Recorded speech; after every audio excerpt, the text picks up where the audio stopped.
Jonathan and Jacob, you two go back a long way. Apparently you met at summer camp, is that right?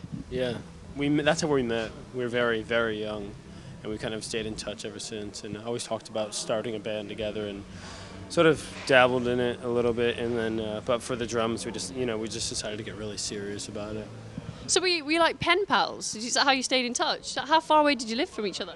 A couple of states away. He was living in upstate New York, and I lived in Ohio, and it was like before the internet, so, we like wrote letters to each other about bands we were finding out, because in the middle of America, it's kind of difficult to find good bands and English bands and stuff.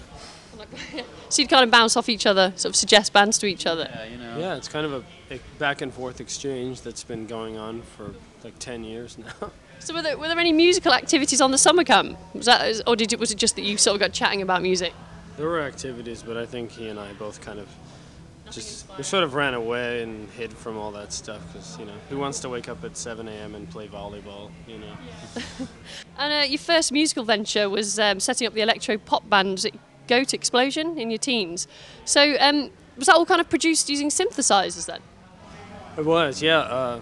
That was how we really met, was our love for like old synth records, John Fox and Kraftwerk and stuff like that, and how we both grew up in sort of really conservative homes. It was kind of, no one really understood us, so we found each other, and yeah, our first love was music, and that's kind of how we bonded. And yeah, I mean, we had also been both collecting synthesized old analog synths for a long time, and kind of big dorks about that. And then, but for the drums, we decided, we had tried to do electronic music for actually years, separate and ones together as Goat Explosion, and then, Is it right that you sort of learned to play the guitar because you wanted to try something new? Is that right? You learned the guitar later on, didn't you? We couldn't really, when we recorded a lot of the EP, it was just John and I at the time, and we didn't know how to play the guitar, so we kind of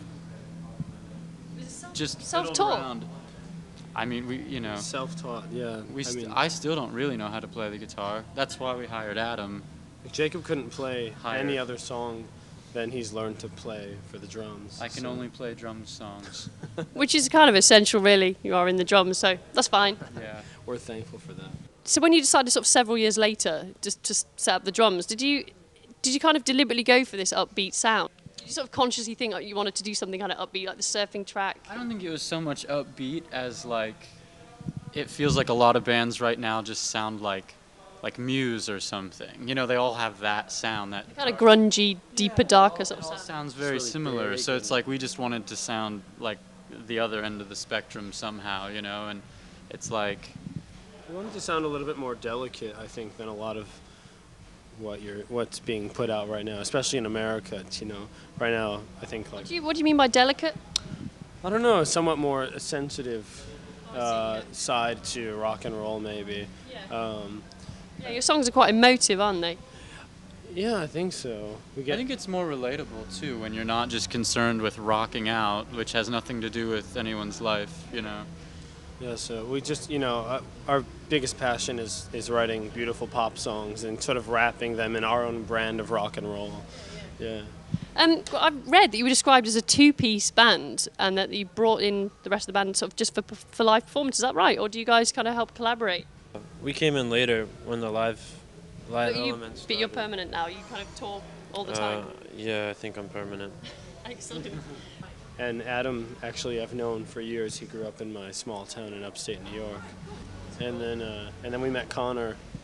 He's the newest of the bunch, and happy to have him.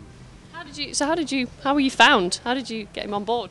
I'm from New York, and we kind of met through mutual friends, and they were looking for drummers, and I've just been kicking around for a while. So you were in bands before this, I take it? Yeah, long time. And you came 5th place in the BBC Sound of 2010 last month. So does that give you kind of a boost of confidence of coming over to England and sort of getting your album out here? It must feel quite good to have got that. 5 is actually my favorite number, so I was hoping for 5 the whole time. And do you know much about the other bands on the lineup? Did you kind of know much about them before you came on the tour? We knew that they all had some sort of status over here, and that was kind of cool to be asked to be on a tour where we know some kids would show up, and you know, just to be asked to be on this tour was really kind of amazing thing for us. We wrote our first song a year ago, and to have things move so quickly is kind of an interesting feeling, you know. What's up next for you guys? Are you going to come back to UK? Are you going to do a UK tour? We're going to be able to see you around? Yeah, we're coming back in May. Is it May? We're opening for Florence and the Machine. We're doing her whole tour. Oh, excellent. So you'll be touring the whole way across the UK?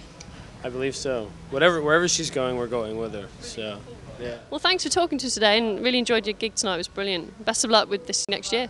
Thank you so much. Thanks.